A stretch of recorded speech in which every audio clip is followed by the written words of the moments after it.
Hello everyone, आशा करते हैं आप लोग अच्छे होंगे। जेड प्लस स्टडी पर आपका स्वागत है। आइए करते हैं शुरुआत इस वीडियो की, जिसमें आज हम करेंगे 25 बेहतरीन क्वेश्चन की प्रैक्टिस। अगर आप 20 से ज़्यादा प्रश्नों के सही सही उत्तर दे पाते हैं तो आप ये समझ सकते हैं कि आपकी तैयारी सही है। आपको प्रत्येक प्रश्न के लिए 2 से 3 सेकेंड का समय दिया जाएगा और 4 ऑप्शन भी दिए जाएंगे। आइए लेते हैं आज का पहला प्रश्न। आज का पहला प्रश्न है दोस्तों, निम्नलिखित में से सर्वप्रथम किसने भगवत गीता को अंग्रेजी में अनुवादित किया था? बताएं। इसका आंसर होगा बी, यानी चार्ल्स विल्किंस। लेते हैं आज का दूसरा प्रश्न। आज का दूसरा प्रश्न है, ड्रीम्स फ्रॉम माय फादर पुस्तक के लेखक कौन हैं? बताएं। इसका आंसर होगा सी, यानी बराक ओबामा। बराक ओबामा की एक और पुस्तक है फ्रेंड, जो कि बार बार पूछा जाता है। उस पुस्तक का नाम है the Audacity of hope. The Audacity of hope. लेते हैं आज का अगला प्रश्न। प्रश्न है, राष्ट्रीय राजमार्ग संख्या 66 को पहले किस नाम से जाना जाता था? बताएं। इसका आंसर होगा बी, यानी NH-17। अगला प्रश्न है आपके स्क्रीन पे।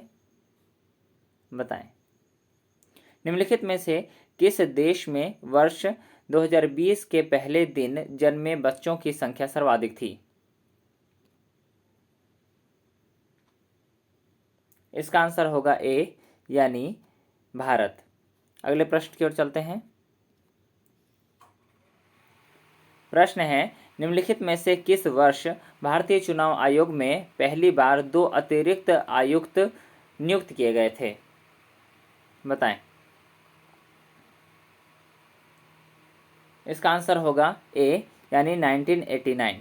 वैसे आपको बता दें दोस्तों कि अभी भारतीय चुनाव आयोग के मुख्य निर्वाचन आयुक्त हैं सुशील चंद्रा। अगले प्रश्न की ओर चलते हैं।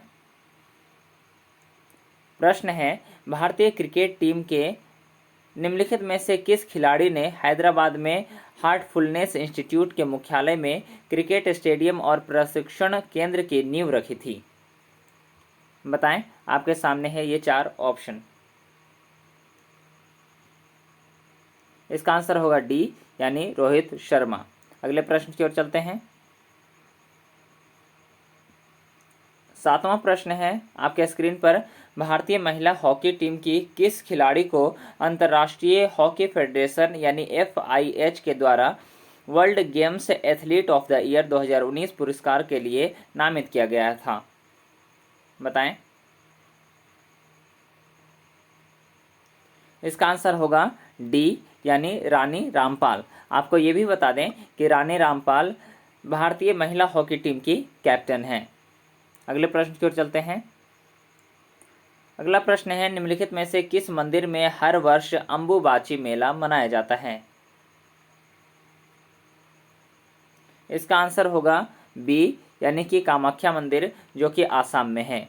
आपको ये भी बता दें, जगन्नाथ मंदिर उड़ीसा में है, कामाख्या मंदिर जैसा आपको बताया मैंने असम में है, केदारनाथ मंदिर उत्तराखंड में है और काशी विश्वनाथ मंदिर यूपी में है। अगले प्रश्न की ओर चलते हैं।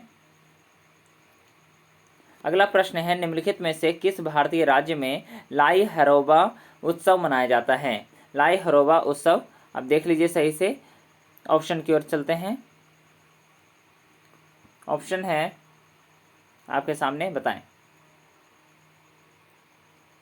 इसका आंसर होगा बी, यानी मणिपुर, जहां से MC मैरी कॉम आती हैं। अगले प्रश्न की ओर चलते हैं। प्रश्न है, स्कैंडियम के कितने समस्थानिक होते हैं? बताएं।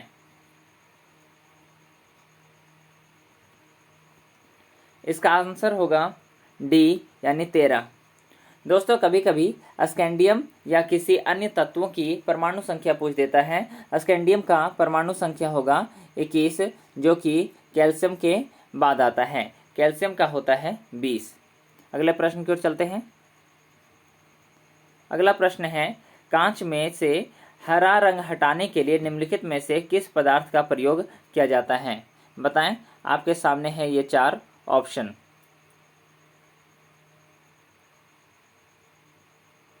इसका आंसर होगा डी, यानी मैग्नीज डाइऑक्साइड। अगले प्रश्न की ओर चलते हैं। प्रश्न है, निम्नलिखित में से किस रेलवे स्टेशन को FSSAI द्वारा देश के पहले ईट राइट स्टेशन के रूप में प्रमाणित किया गया है? बताएं। इसका आंसर होगा सी, यानी मुंबई सेंट्रल। 13वें प्रश्न की ओर चलते हैं। प्रश्न है, जिरकोनियम का परमाणु द्रव्यमान कितना होता है? इसका आंसर होगा सी, यानी 91.22। अगले प्रश्न की ओर चलते हैं। 14वां प्रश्न है आपके सामने, तृतीय आंग्ल मैसूर युद्ध, जिसे हम थर्ड यानी तीसरा बोलेंगे, तीसरा आंग्ल मैसूर युद्ध के दौरान बंगाल के गवर्नर जनरल कौन थे? बताएं। इसका आंसर होगा बी, यानी द्वितीय अर्ल कॉर्नवालिस। अगला प्रश्न लेते हैं। प्रश्न है, निम्नलिखित में से कौन सांख्यिकी और कार्यक्रम कार्यान्वयन मंत्रालय यानी कि MOSPI द्वारा गठित आर्थिक आंकड़ों की स्थायी समिति के प्रमुख हैं? बताएं। इसका आंसर होगा ए, यानी प्रणब सेन। अगले प्रश्न की ओर चलते हैं। दोस्तों 16वां प्रश्न है, भारतीय वन सर्वेक्षण की 2019 की एक रिपोर्ट के अनुसार आग की चेतावनी के मामले में निम्नलिखित में से कौन सा राज्य अन्य सभी राज्यों की तुलना में शीर्ष पर रहा? आपके सामने ये एक ऑप्शन है, बाकी 3 ऑप्शन देखते हैं। आपके सामने है, बताएं।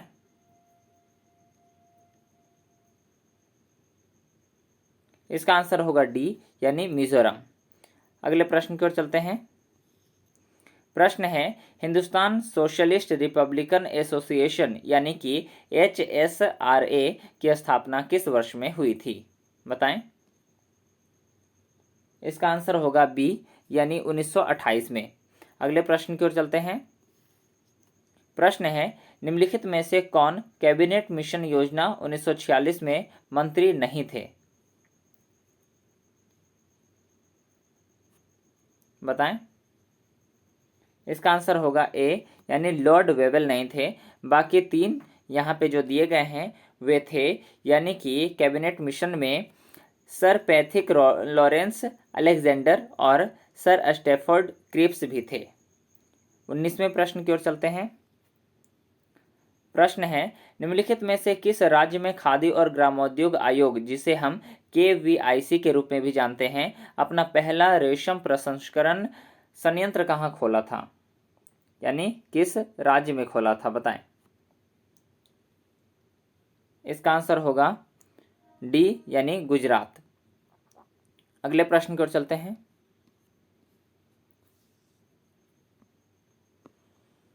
प्रश्न है, 92वें ऑस्कर पुरस्कार हेतु निम्नलिखित में से किस भारतीय चलचित्र को नामित किया गया था? बताएं। इसका आंसर होगा डी, यानी कि गली बॉय। अगले प्रश्न की ओर चलते हैं। अगला प्रश्न है आपके सामने, निम्नलिखित में से किस वैज्ञानिक ने केवलर का आविष्कार किया था? इसका आंसर होगा सी, यानी स्टीफन लुइस क्वोलेक। अगले प्रश्न की ओर चलते हैं। 22वां प्रश्न है आपके सामने, निम्नलिखित में से किसका गलनांक अल्पतम यानी कि कम होता है? इसका सही आंसर होगा सी, यानी कि टिन, जिसका संकेत है SN। अगला प्रश्न लेते हैं। प्रश्न है, निम्नलिखित में से कौन सा अनुच्छेद सर्वोच्च न्यायालय की अनुषंगी शक्तियों से संबंधित है? बताएं।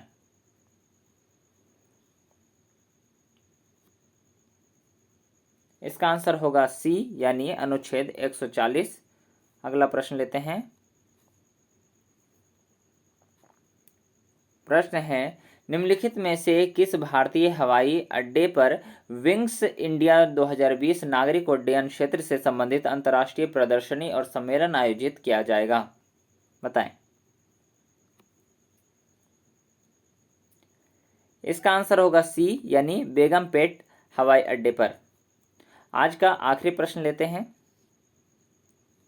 प्रश्न है, इंडिया स्टेट फॉरेस्ट रिपोर्ट 2019 के अनुसार देश के कुल क्षेत्रफल में से कितना भौगोलिक क्षेत्र वनों और वृक्षों द्वारा आच्छादित है?